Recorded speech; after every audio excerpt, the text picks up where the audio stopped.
साल भर तक घर में कोई भी फंक्शन हो, कोई भी कार्यक्रम हो, हम सोने के गहने नहीं खरीदेंगे। एक हफ्ते में जब से ये मोदी जी ने कहा है तब से मार्केट में ग्राहक नहीं है। बहुत बड़ा डेंट हमारी कॉटेज इंडस्ट्री पे आया है कि मोदी जी की अपील के बाद तो बिजनेस डाउन हुआ ही है। तो सोना का खरीद बंद हो गया, कम नहीं है। उनके बयान करने के बाद से हमारी इंडस्ट्री में बहुत ज्यादा मंदा आ गया। प्रधानमंत्री ने कहा है कि सोना 1 साल तक नहीं खरीदना है, शादी ब्याह में भी सोना नहीं खरीदना है। प्रधानमंत्री के इस बयान के बाद सोना कारोबारी चिंता में हैं कि आखिर उनके बिजनेस का भविष्य क्या है। हम इस समय उत्तर प्रदेश के मेरठ में हैं। मेरठ के लोग इसे स्वर्ण नगरी कहते हैं क्योंकि यहाँ पर सोना बनता भी है, बिकता भी है और दूसरे राज्यों में भेजा भी जाता है। मेरठ के सराफा बाजार की तंग गलियों में ज्वेलरी की छोटी दुकानों से लेकर बड़े बड़े शोरूम भी मौजूद हैं। मेरठ का सराफा बाजार हाथ से बने हुए वजन में हल्के गहनों के लिए मशहूर है। यहाँ सराफा व्यापारी बड़ी शान से बताते हैं कि हमारे यहाँ से देश के कोने कोने में सोने के आभूषण भेजे जाते हैं। लेकिन प्रधानमंत्री नरेंद्र मोदी के 1 साल तक सोना न खरीदने की अपील के बाद इन व्यापारियों के चेहरे पर कुछ शिकन सी नजर आने लगी है। देखिए, मोदी जी की अपील के बाद तो बिजनेस डाउन हुआ ही है।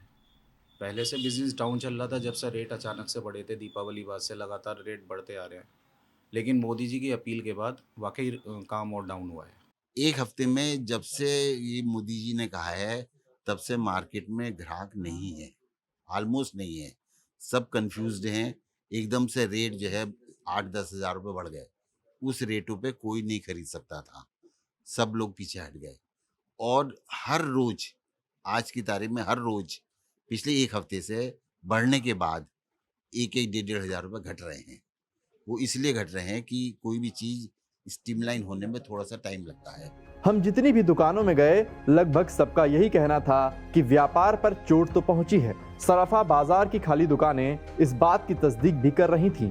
लेकिन बात सिर्फ लोकल मार्केट की नहीं है। मेरठ में फुटकर से ज्यादा सोने का थोक व्यापार है।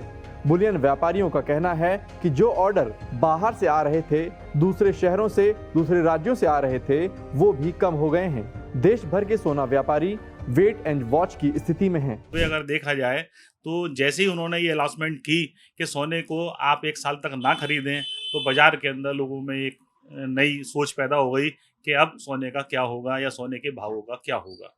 तो देखते ही देखते लोगों में एक स्थिति पैदा हुई और उन्होंने सोने को खरीदना रोका कि पहले इसको समझते हैं फिर आगे बढ़ते हैं। एक हफ्ते के अंदर मोदी जी ने उस पर इम्पोर्ट ड्यूटी को बढ़ा दिया। बढ़ाने से सोने के रेट एक इम्प्रूव हो गए और वो आगे बढ़ गए। बढ़ने से लोगों में एक हलचल हुई कि भाई क्या करा जाए, ये तो रेट बढ़ रहे हैं। लेकिन फिर कुछ स्थिति परिस्थिति बदली और 2 दिन के अंदर रेट वापस नीचे आने शुरू हो गए। तो ये सब परिस्थिति होने से, उनके बयान करने के बाद से हमारी इंडस्ट्री में बहुत ज़्यादा मंदा आ गया और काम एक तरह से रुकने की स्थिति में खड़ा हो गया। मेरठ के सराफा बाजार में लगभग 20,000 करोड़ का व्यापार होता है, ऐसा यहाँ के व्यापारी दावा करते हैं। लेकिन क्या सोने का व्यापार आने वाले समय में ऐसा ही बना रहेगा? इस बात पर अब सवाल उठने लगे हैं। सोने के व्यापारियों का कहना है कि दाम बढ़ने की वजह से धंधा पहले ही मंदा था और प्रधानमंत्री की अपील ने धंधे पर बड़ा संकट खड़ा कर दिया है। लेकिन संकट सिर्फ व्यापारियों तक सीमित नहीं है। मेरठ में हजारों की संख्या में कारीगर कारखानों में काम करते हैं। अगर व्यापार मंदा होता है तो उनके रोजगार पर भी संकट खड़ा हो सकता है। छोटे छोटे कमरों में दरी बिछाकर दिन रात काम करने वाले ये कारीगर भी मायूस नजर आ रहे हैं। इनका कहना है कि अगर व्यापारियों के पास ऑर्डर ही नहीं आएंगे तो उनका काम भी कम हो जाएगा। इम्पैक्ट तो पड़ रहा है। सब सोना का खरीद बंद हो गया, कम नहीं है। अभी तो कम था, हो गया, फिर देखा जाएगा क्या करेगा मेरा भाई साहब। काम देगा ना नहीं देगा, इसके देखा जाएगा। काम बंद हो जाएगा, मान लो कि नहीं यहाँ पे काम मिल रहा है, तब क्या करोगे? मैं क्या करूँ, सोचना पड़ेगा। अभी तो ये सोचना पड़ेगा क्या करूँ। इस ना हो जाए तो गांव चला जाएगा, गांव में खेती करूँगा और क्या करूँगा, काम नहीं मिलेगा तो। पश्चिम बंगाल से बड़ी तादाद में कारीगर मेरठ आते हैं और फिर यहीं काम सीखकर यहीं रह जाते हैं। महाराष्ट्र के सांगली से भी कारीगर मेरठ आते हैं। एक से बढ़कर एक डिजाइन वाले सोने के हार ये लोग हाथ से गढ़कर एक दिन में बना देते हैं। लेकिन जिन हालातों में ये कारीगर रह रहे हैं, ज्वेलरी बना रहे हैं, वो बेहद भयावह है। ये कारीगर जिस जगह पर बैठकर सोने का काम करते हैं, वहीं पर लेटकर सो भी जाते हैं। इस 6 बाई 6 के कमरे को देखिए। इस कमरे में एक साथ 4 लोग सोते हैं।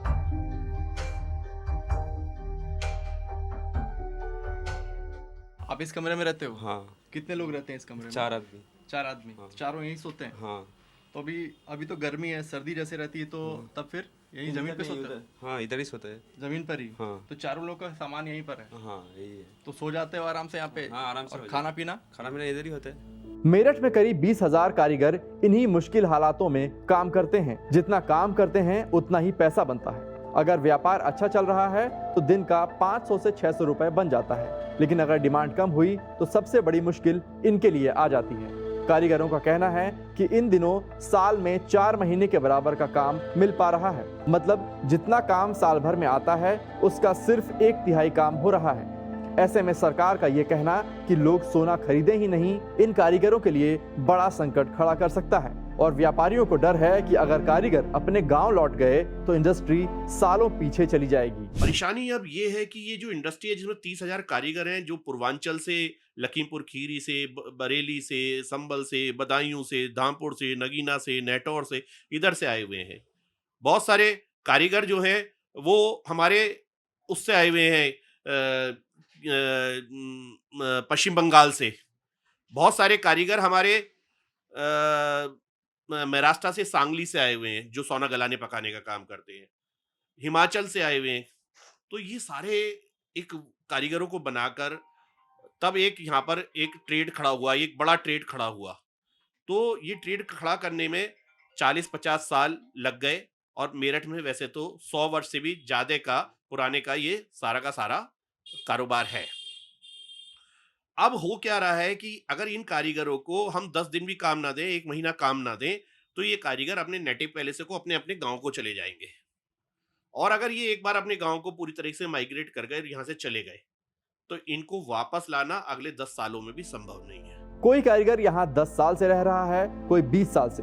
कुछ कारीगरों की दूसरी और तीसरी पीढ़ी मेरठ आकर काम कर रही है। महीनों यहाँ काम करते हैं, कुछ दिनों के लिए अपने गांव जाते हैं। ये दिन भर अपने काम में मशगूल रहते हैं, मोबाइल चलाते भी हैं तो खबरें कम देखते हैं। पर जब से ये खबर मिली है कि सोने पर इम्पोर्ट ड्यूटी बढ़ा दी गई है और सरकार ने सोना कम खरीदने की अपील की है, चिंता इनके भी माथे पर झलकने लगी है। हमारे देश में सोने को एक फाइनेंशियल सिक्योरिटी के तौर पर देखा जाता है। दावे चाहे कितने भी किए जाएं, लेकिन दहेज की कुप्रथा अब भी हमारे समाज में बनी हुई है। दहेज ना भी देना हो तो भी माँ बाप अपनी बेटी की शादी में सोने के गहने जरूर देते हैं। तो क्या प्रधानमंत्री की एक अपील से लोग शादियों में सोना खरीदना बंद कर देंगे? भारत में जमीन और सोना जनरेशनल वेल्थ मानी जाती है। संपत्ति के तौर पर सोना एक पीढ़ी से दूसरी पीढ़ी को दिया जाता है। शादियों में भी सोना खूब दिया जाता है। लोग इसे बेटी की मजबूती बताते हैं। माने घर पर कोई आपत्ति आए या जरूरत पड़े तो बेटी के पास सोना होना चाहिए। मॉर्गन स्टैनली की रिपोर्ट बताती है कि भारत के लोगों के पास 34,000 टन सोना है, जो अधिकांश घरों के लॉकरों और अलमारियों में रखा हुआ है। यह आंकड़ा 2025 का है। और आप 34,000 टन सोने की कीमत जानते हैं? 450 लाख करोड़ रुपए से ज्यादा। भारत सरकार का इस वित्त वर्ष का बजट 53.5 लाख करोड़ रुपए है। यानी भारत के घरों की अलमारियों में रखा सोना कम से कम 8 साल तक देश का खर्च उठा सकता है। और हैरान तो आप ये जानकर होंगे कि देश में मौजूद 70% सोना उनके पास है जिनकी सालाना आमदनी 5 लाख रुपए से भी कम है। जिस देश में सोने के साथ लोगों के सेंटिमेंट जुड़े हैं, क्या वो शादियों में भी सोना खरीदना कम कर देंगे? ये ना तो प्रैक्टिकली संभव है और ना ये ठीक है। हमारा ये कहना है जो जरूरत पे है, जैसे शादी की रिक्वायरमेंट अगर है तो उसकी परचेजिंग होनी चाहिए, स्टॉक नहीं होना चाहिए। जैसे लोग आज की तारीख में गोल्ड का बार ले लिया या वो बिस्किट ले लिया, वो स्टॉकिंग कर रहे हैं, वो गलत है, वो नहीं होना चाहिए। जरूरत में तो खरीदना, अब शादी है बेटी की खरीदेंगे ही। अभी चेंज हो गया ना, पहले तो आदमी गोल्ड का बजट रखता था कि मैंने 100 ग्राम खरीदना है। आज सीन ये है कि 5 लाख रुपए तो 5 लाख रुपए का लेना है, चाहे 20 ग्राम आए चाहे 30 ग्राम आए।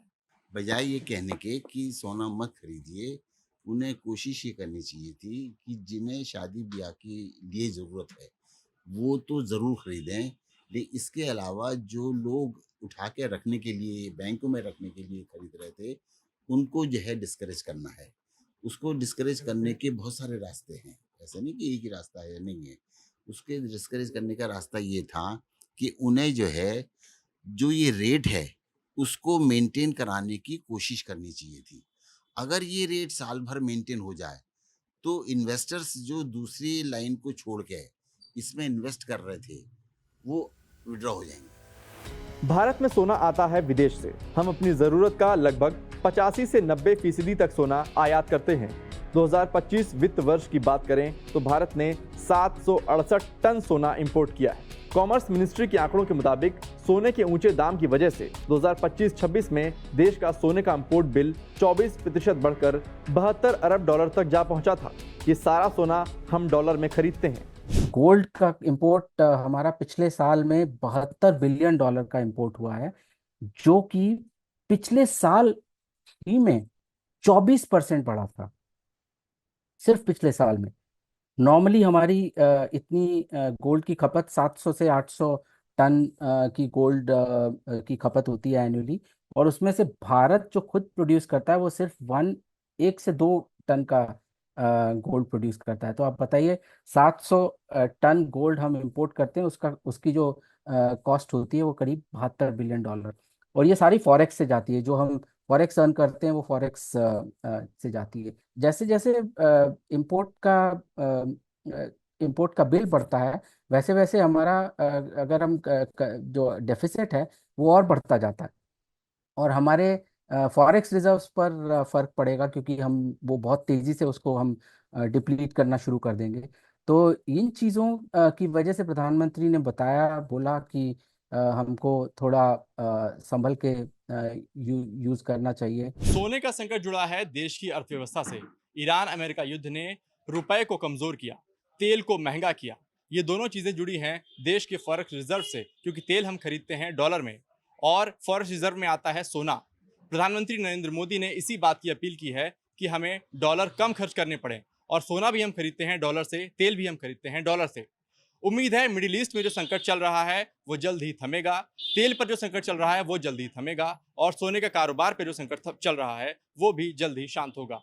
कैमरे के पीछे है शुभम, मेरा नाम है सौरभ त्रिवेदी। देखते रहिए दी ललन टॉप।